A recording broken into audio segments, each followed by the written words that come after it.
Thank you.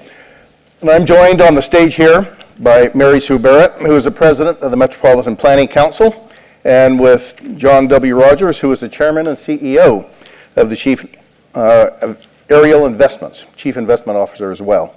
I just want to contextualize a little bit, because we've been talking about what do we have to do to generate wealth. So I would like to share with you the wealth. We calculated the Latino GDP. For decades I've wondered, what would it be worth if we were able to calculate the total value of goods and services produced by Latinos living within the borders of the United States. So we just did it and released it last fall, and it turns out at $2.13 trillion, Latinos in the United States have created the world's 7th largest economy. By the way, you notice we're larger than Brazil, we're larger than Mexico, larger than Argentina, larger than Spain. We have created a big dog economy. And of those world top 10 economies, we have the 3rd fastest growth rate. This is a compound annual growth rate from 2010 to 2015. Following only China and India, then comes Latinos. And by the way, within the United States, the Latino growth rate of 2.9% was 70% higher than the non-Latino growth rate of 1.7%. Now this is for 2010 to 2015. On top of that, just stop and consider that every year, 500,000 baby boomers leave the labor force. If nothing else were going on, basically the labor force would shrink just as it needs to pump out income for Social Security, Medicare, private investments. But luckily, here comes the cavalry. Every year, 1 million Latinos born in the United States turn 16 and enter the labor force. 1 million a year born here. They're not immigrants any longer. And we're going to see the greatest increase of human capital since the baby boomers, because these young Latino post-millennials, compared to their parents, very highly educated. 90% of them graduate from high school, 70% of them go on to college. Latinos have been setting up businesses at 20 times the rate of the rest of the country, but they're small. So we're actually right at the cusp of either things going really, really well or really, really poorly. If they go really well, they will finish college. There's the problem. If 70% enter, how many will finish? What about what they do when they get out of college? Will these Latino businesses that are so many in number, millions, tiny, will they grow enough to really move things up? I think that's the opportunity or the danger that we have in front of us. So I'd like to have the panelists, starting with MarySue, talk with us some potential downside and some potential upside, but we're right in the middle of the story right today. MarySue? Thank you. It's terrific to be with all of you all day today and to be part of this closing discussion with two wonderful experts. So I'm looking forward to the back and forth. What I thought I would do is to take this national context and bring it into focus for us for the Metropolitan Chicago region, which is where I do most of my work as president of the Metropolitan Planning Council. We have been doing much more demographic analysis in recent years, and so if that's something you need access to, I direct you to information that you can find on our website, metroplanning.org. And for example, focusing in on the Latino community for starters, there has been a decrease in the Latino population of the Chicago Public Schools several years running. Meanwhile, the Latino population within the 7-county metropolitan region has surpassed the total African American population several years ahead of when was projected. So there's some things that are unexpected that we have to pull apart and understand better in order to understand how we can write the positive outcome that David is presenting to us as we're on that precipice of deciding how we use our assets. So we are very bullish as a civic organization. We've been around for 84 years. We know that this region has so many assets. We could all enumerate them. And in fact, we are probably pretty well equipped to compete with our global counterparts and our domestic competition. And yet, here in the Metropolitan Chicago region, we are the slowest growing state, region, and city. So what's not happening? What's wrong? Well, I think we don't understand the power of marshaling our strengths and coordinating our investments and our talent and our institutions for maximum impact. And part of that, clearly, is our diversity in every sense of the word. Our economy, our geography, our sectors, our people. And so, as we've done work on a whole host of issues, sometimes we felt like we were bombarded with this barrier, and it was about lack of political will. That's always a problem for us here. It can't be done, cynicism, sense of widespread corruption. We have 2 governors in prison, yes, former governors. But we also know that we have a number of things where we have been a leader nationally, where Chicago has been a prototype, a laboratory for innovation. And of course, that's the part we want to emphasize. So when we were working, for example, to determine our future pathway on housing and community development solutions, we were running into the same sort of response. Great ideas, we can't afford to do fill in the blank. And so we started to ask ourselves about 3 years ago, compared to what? We can't afford to do this, compared to what? Because we are the slowest growing region, we have a fiscal meltdown as a state, we have a pension nightmare. Playing out those scenarios is not a pretty picture. So what's the invest in ourselves scenario actually yield?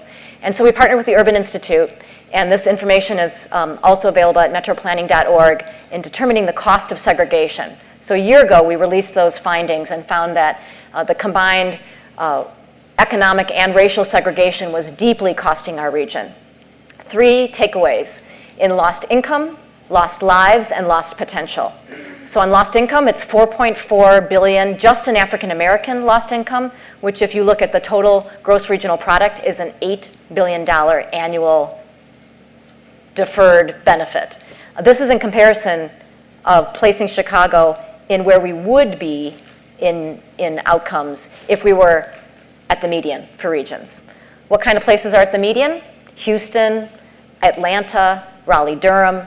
So these are places that are also big and diverse, but they've figured out a different narrative that they've written, and their growth results and their opportunity, not perfect, but it's better than it is here for all.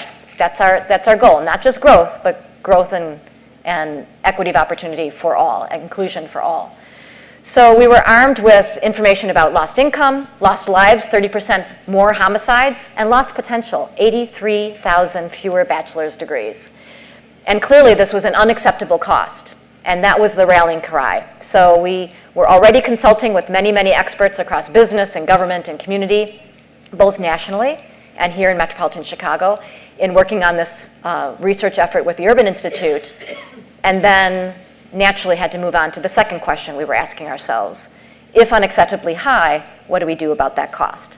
And that result was rolled out just this past Tuesday. So this is one of the first opportunities I've had to talk to a broader audience and conversation, both those of you in the room and those of you online, about what we learned. And what we're recommending.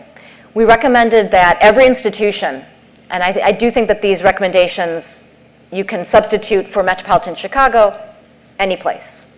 They really are universal recommendations. So we have to acknowledge the history of segregation and racism in our communities, name it, and then also ask every institution to do their part to adopt a racial equity framework. That means interrogating every single policy, from investment and procurement and hiring and citing, everything.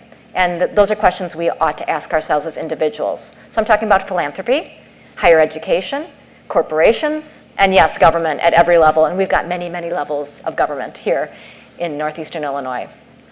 So the racial equity framework is part of it, and then there's 24 recommendations that span a set of issues.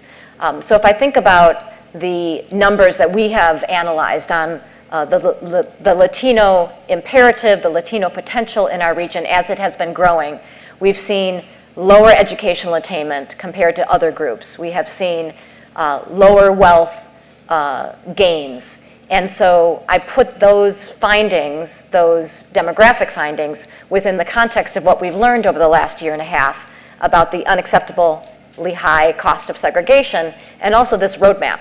That we actually know some things that we can do about it. So today I've gotten a whole bunch of new ideas and met some new people that will help us pursue that work. But I hope that this, when you think about what can happen, and I can get into some specific recommendations, is about arming all of our residents in this metropolitan region with the tools they need to participate in success. We have lots of examples of places in the region that are growing and are healthy. We've got lots of things to be proud of.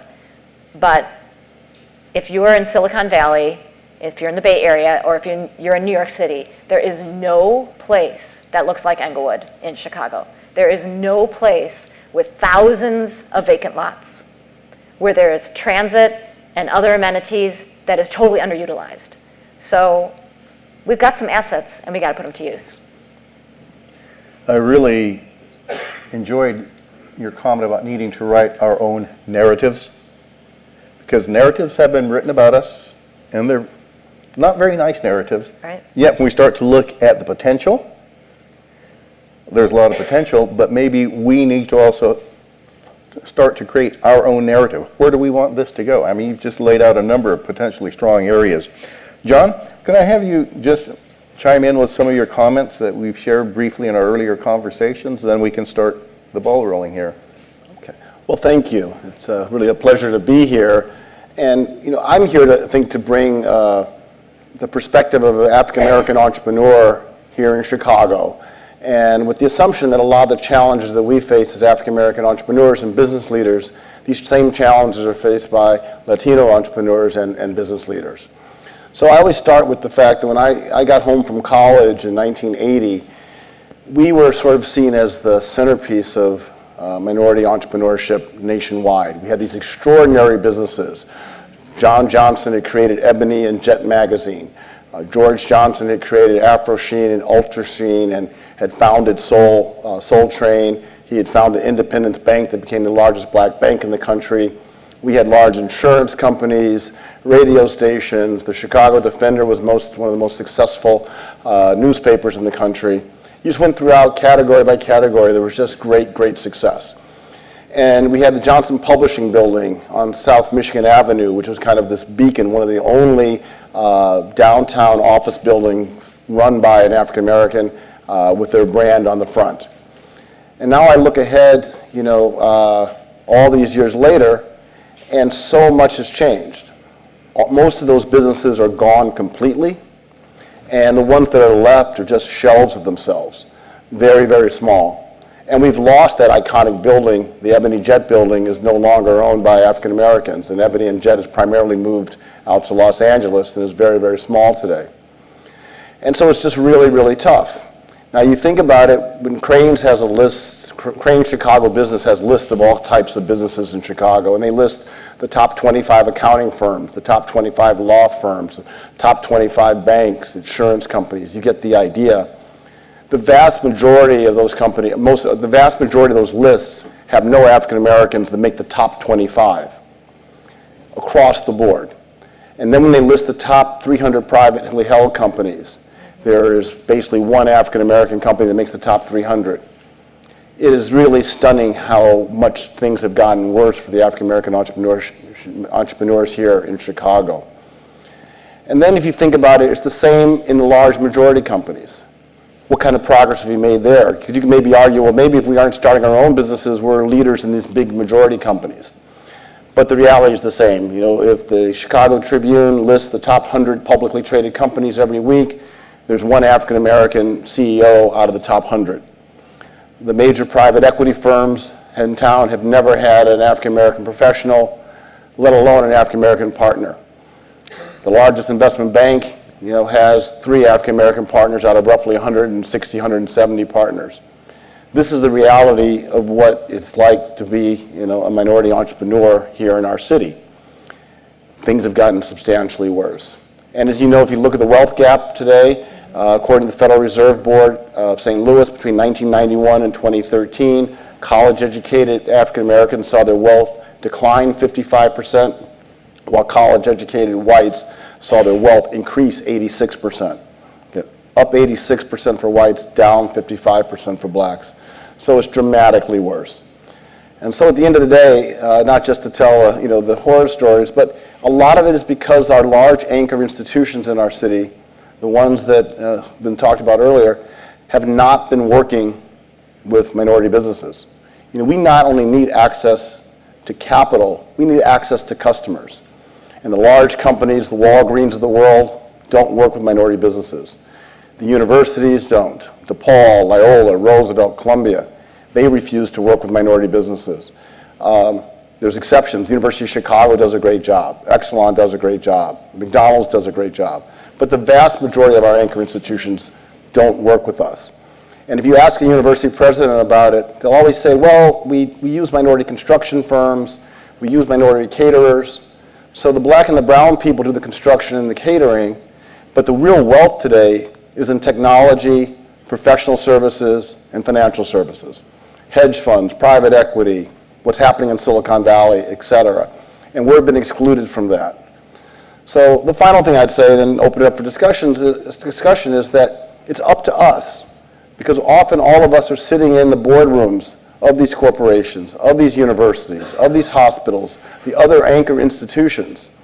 And if we allow all the wealth to continue and all the opportunity to go to only white men, we get further and further and further behind. And if we don't speak up, and if we don't fight for each other, we know the traditional white guy in that leadership role is going to think things are A-okay if we don't speak up and talk about the problem. And it's not going to be their number one issue to solve this problem for us. So it's up to us, and again, look forward to having a further conversation. Well, one thing that does come to mind, and MarySue, you mentioned this, about the need as a community for us to understand the history of exclusion and segregation. Now, what's interesting is that, and I'm from academia, when we were pushing for this in the 60s, we were called hot-headed radicals that just wanted to do a very narrow interpretation, a black or a brown interpretation of American history. And yet, as we look at the structure of things, I wonder why, particularly, it took so long to get Latino studies established, and now they're getting disestablished different campuses, and that's kind of okay that these things disappear, and yet, when we, remember 3 years ago, we were pulling down Confederate flags? That seems a long time ago, doesn't it? How come that is okay to remember, but it's not okay for us to try to figure out, oh, what did that cause? I mean, when there are larger histories and we ignore them, I think that's part of the issue. Could you just expand on that? And John, feel free to jump in too on this. I think that's one of the bigger issues, this narrative. Yep. I think that's a very important strand to pull into the conversation, that it's not just about examining the outcome and the trends that John talked about, the demographics that I talked about, but the causes, the underlying causes. And so when I say that we recommended a racial equity framework and then a series of policies and steps, it's that both have to happen. That you can't just say, oh, we don't really want to talk about it, we just want to do these things off to the side. If you don't uncover it, if you don't pull off the Band-Aid, then it's not going to heal. And so we both want to feature the positive stories. We've in our online report, you'll see stories about Cardinal Cupich of the Archdiocese of Chicago and what he's doing on violence in communities that have been, inundated. You'll see stories of along the lines of what we heard this morning from Chancellor Salgado here at the city colleges, working with companies like Aon and the apprenticeship program. Those workforce barriers being removed have a basis in a similarity bias, which if you don't talk about it, well, why do those positions in the past, why did they have a college degree requirement? Well, because everyone else who worked there had a college degree. So of course they just kind of slap it on without thinking about, is there someone who has a 1-year or a 2-year certificate going to be just as qualified of a worker? So that's a recent example. There are many, many historical examples. And I think it was very powerful earlier this week when we had a number of leaders across institutions talk about their personal struggles, their pain, their awakening. And we're trying to do that work in the not-for-profit sector too. At the Metropolitan Planning Council, we've been making great gains on our staff. We're making progress with our board leadership. We've been having our board go through intercultural development training together, staff and board, and it's hard. But that's what every institution needs to do if we're going to be honest about our past. John, did you want to add in? The only thing I would just add, one point that I'm making is that, having more diverse boards is important, but we want to make sure that the diverse board members are willing to, again, stand up and talk about civil rights and be comfortable doing it in the boardroom. That's really a key issue. We started a conference 16 years ago to try to show people how to be leaders in the boardroom and how to lead on civil rights. We did it with Russell Reynolds. It started out as a Black Corporate Directors Conference. Now we have Latino directors coming to the conference. It's been very successful. And we've had people who come, the Harry Belafontes, the John Lewises, the Andy Youngs, to come and speak with people who actually marched with Dr. King to remind us the responsibilities we have once we're in these leadership roles. If I can just kind of summarize a little bit what I just heard you two talking about, not only do we need diversity in those boardrooms, we need that A, but B, that diversity has to find its voice. It needs to be able to speak up because that'll inform better business decisions. Not just speaking up because we're hot-headed, to make better business decisions. Clearly. So it's voice. Yeah. Excellent, excellent. Actually, as you're talking about narratives, let me just share a shift of narrative. I imagine here in Chicago 2 weeks ago, you probably had Cinco de Mayo celebrations. Mm-hmm. Okay, everybody goes out and gets drunk. But nobody knows why we celebrate Cinco de Mayo. So the narrative is there's something that actually Anglos put on sombreros and ratty serapes and go get drunk. But that's not the history. It turns out the history of Cinco de Mayo, have you ever been in Mexico on a Cinco de Mayo? What happens? Nothing. So, okay, that's the mystery. Why do we celebrate it so much here when it's not celebrated in Mexico? And the answer is the celebration is created here in the United States as part of the Latino experience of the American Civil War. It goes back to 1862, that it was a public way of Latinos to say, here's where we stand on the issues of the American Civil War. We oppose slavery, we support freedom, we oppose white supremacy, we support racial equality, we oppose elitist rule, we support government of the people, by the people, and for the people, and Benito Juarez said that before Lincoln, by the way. Suddenly, this is our history as black and brown together, going back to the Civil War, and that's why we need to bring Cinco de Mayo back, and it gives us a different narrative for something that we celebrate every year without knowing why. That's why I think this power of narrative, the power of voice, is so important for us all to get into. And then just one last question for you, John. As you were describing the implosion of a number of black corporations, we see this also in California. We used to have a bunch of corporate headquarters. Now they've moved out of California, moved to other states. So we don't have those, and they're not even minority. They were just like Los Angeles Times got bought up by Chicago Tribune.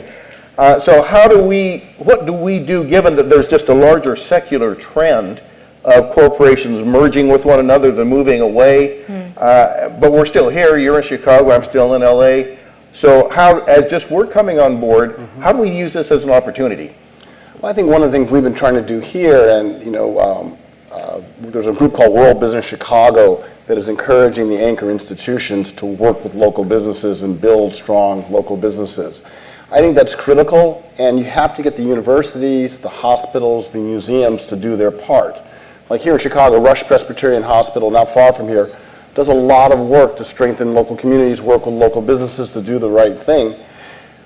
But I find, it's just one interesting story. I used to be the chairman of the Economic Club of Chicago, and we found that they had their 401k plan with Vanguard, which is in Pennsylvania. So the Economic Club of Chicago has taken their contract and moved it to a place in Pennsylvania. We need to make sure we're working with the local businesses in our urban communities to strengthen all of us. And every time we send the business away, our local businesses get weaker and weaker. With the examples I gave earlier, if our local anchor institutions were advertising on Ebony and Jet and advertising on Black radio, those institutions would be stronger and more dynamic and have a voice for our community here. But if they always forget about the local businesses and don't work with the local businesses, we can't be successful. Our largest foundation in town, MacArthur Foundation, doesn't believe in working with local minority businesses. It's just a tragedy, and we have to make sure that we don't allow that to happen as leaders.